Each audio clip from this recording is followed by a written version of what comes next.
Bismillahirrahmanirrahim. Assalamualaikum warahmatullahi wabarakatuh. Ini sedikit pengantar untuk melanjutkan materi DPSI, Dasar Pengembangan Sistem Informasi.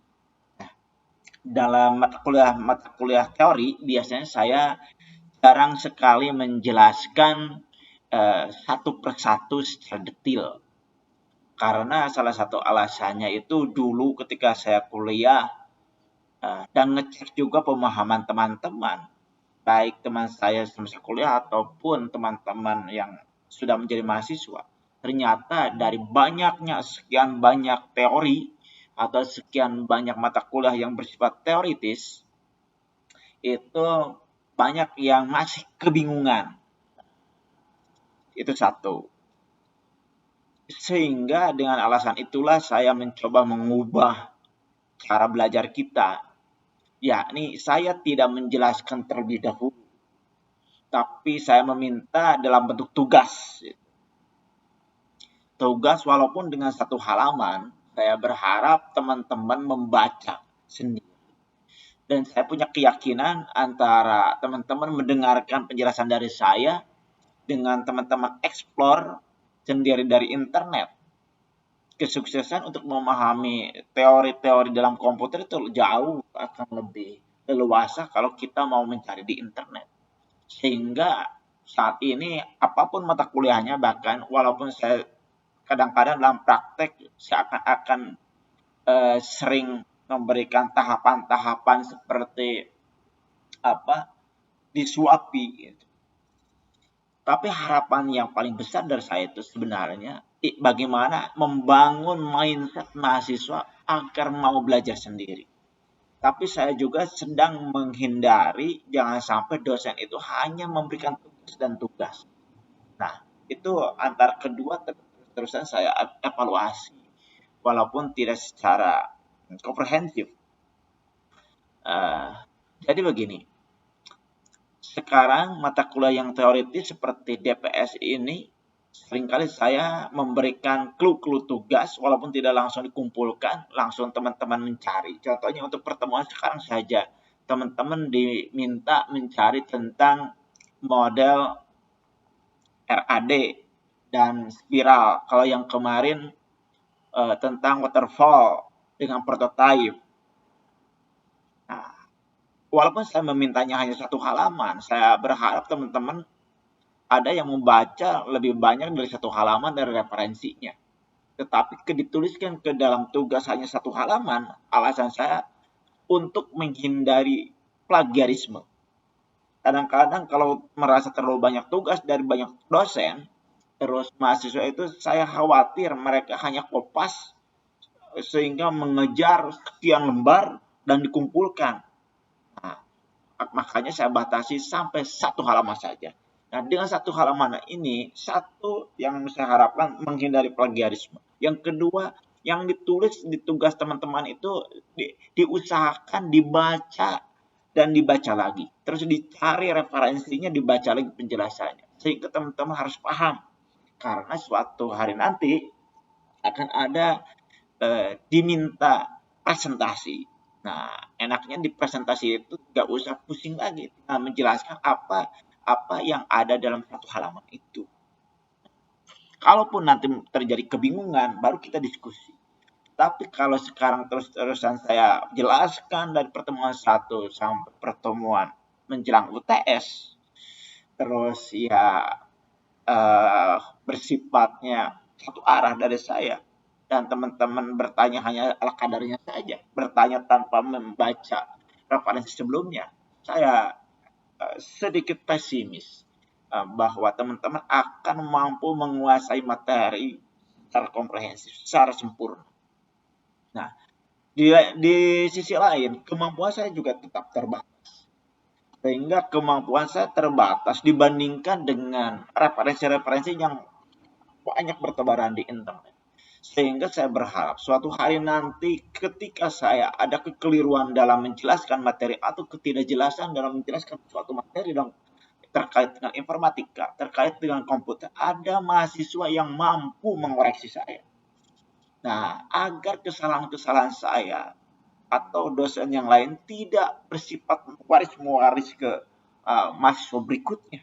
Dan saya yakin tidak hanya saya, dosen-dosen yang lain juga, bahkan tidak hanya di kampus kita, dosen yang lain juga pernah mengalami kesalahan dalam memahami suatu mata kuliah teori, sehingga itu butuh dikoreksi. Nah, itulah butuhnya bahwa mahasiswa harus banyak baca, harus banyak berlatih. Tapi jangan sampai mahasiswa semakin lama semakin malas karena dosen tiap hari ngasih tugas. Nah, itulah.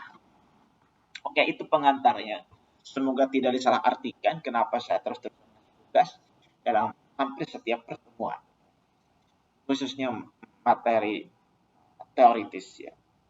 Nah, dari mata kuliah ini diingatkan lagi, target saya nanti ujung-ujungnya itu artikel jurnal. Kalau isinya memang biasa-biasa saja, it's okay. Tapi minimal formatnya kita sudah mirip-mirip di artikel jurnal. Seperti apa formatnya? Cari di internet itu, contohnya jurnal informatika, keywordnya, silakan baca.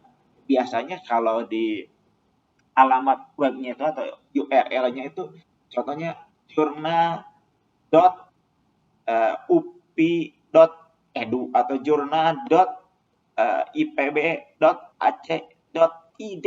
Nah, itu ya.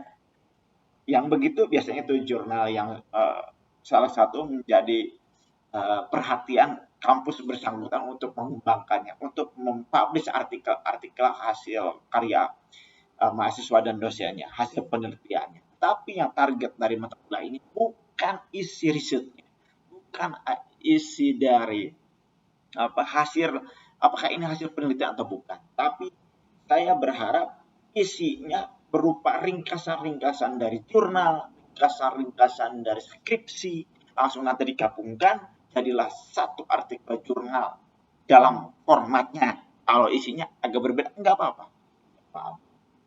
Nah, jadi nanti UTS itu ingin ya mengumpulkan artikel yang mirip jurnal. Isinya berarti dari tugas 1, tugas 2 itu digabungkan dan dirapihkan. Format awalnya juga mencontoh dari tampilan-tampilan jurnal, artikel jurnal. Jangan ketukar kalau bilang jurnal itu webnya ya. Kalau dalam satu web jurnal itu ada beberapa jurnal ya. Dan dalam satu jurnal itu ada beberapa artikel. Yang kita kutip itu lebih lengkapnya nyebutnya kita ngutip artikel jurnal, bukan ngutip jurnalnya. Karena kalau ngutip jurnal kan banyak, dalam satu edisi itu minimal 5 artikel. Dan ada yang menarget 6 artikel. Jadi artikel jurnal saya nyebut ya. Nah, selanjutnya setelah target. Jadi nanti bentuknya format artikel jurnal, tapi pemahamannya itu satu memahami materi teoritis yang ada dalam DPSI ini. Yang satu. Yang kedua, teman-teman sudah memiliki gambaran bagaimana skripsi, bagaimana penerapan metode-metode pengembangan sistem itu dalam sebuah skripsi.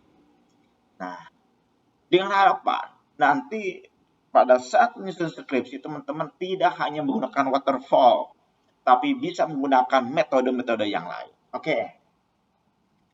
Yang selanjutnya, ada yang istilah agak keren lah.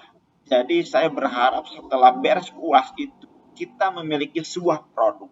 Nah, kalau orang lain sudah menargetkan contohnya dari satu mata kuliah menghasilkan aplikasi yang hebat, dari satu mata kuliah menghasilkan robot yang hebat, dari suatu mata kuliah menghasilkan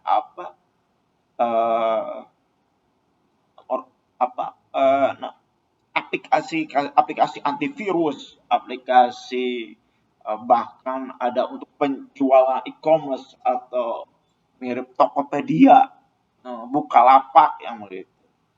Nah, kalau tidak sehebat itu, minimal kita ujung-ujungnya berbuah jurnal. Jadi produk dalam sebuah kajian ilmiah seperti kampus itu tidak hanya berbentuk aplikasi, tapi berbentuk artikel, itu sebuah produk.